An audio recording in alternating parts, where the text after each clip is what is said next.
சோழ நாட்டு அரசனான சுபதேவரும் அவரது மனைவியான அரசி கமலவதியும் தில்லை நடராஜமூர்த்தி கிட்ட குழந்தை வர வேண்டும் அப்படின்னு பல காலமாக வழிபாடு செஞ்சுட்டு இருக்காங்க.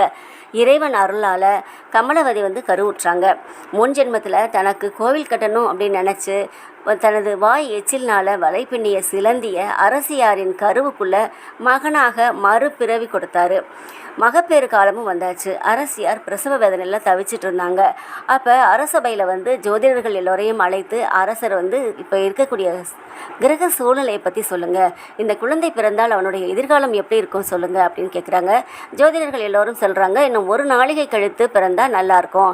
அதாவது 24 நிமிடம் கழித்து பிறந்தால் இந்த குழந்தை பெரிய சக்கரவர்த்தியாக, பெரிய சிவத்தொண்டு செய்வனாக, மூவுலகம் போற்றவனக்கூடியவனாக வளருவான் அப்படின்னு சொன்ன உடனே அதை கேட்ட அரசர் ரொம்ப திகைச்சு போகிறாரு. இன்னும் ஒரு நாளிகை இருக்கா, அரசியார் ரொம்ப கஷ்டப்படுறாங்களே அப்படின்னு நினச்சாங்க.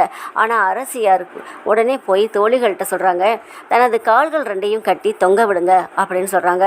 தோழிகள் எல்லாரும் பயந்து போகிறாங்க. அது உங்கள் உயிருக்கே ஆபத்தாகும் அப்படின்னு சொல்கிறாங்க.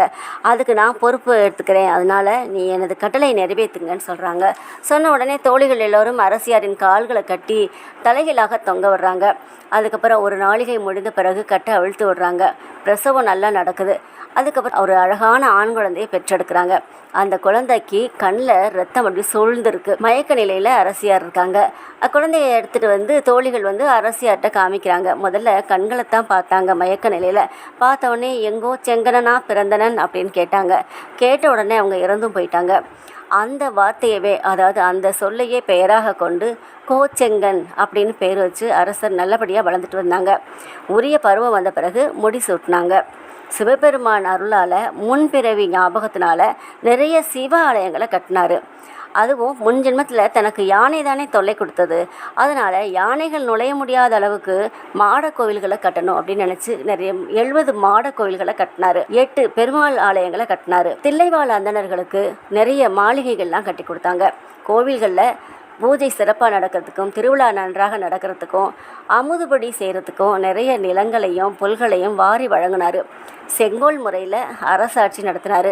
இப்படி சிறப்பாக ஆட்சி செஞ்சு சிறந்த சிவ தொண்டுகள்லாம் செஞ்சு சிவபெருமானின் திருவடியில் அமர்ந்தார். இவரை பற்றி சுந்தரமூர்த்தி நாயனார் சொல்லும்போது, தென்னவன் உலகாண்ட செங்கணனுக்கும் அடியேன் அப்படின்னு சொல்லியிருக்காரு.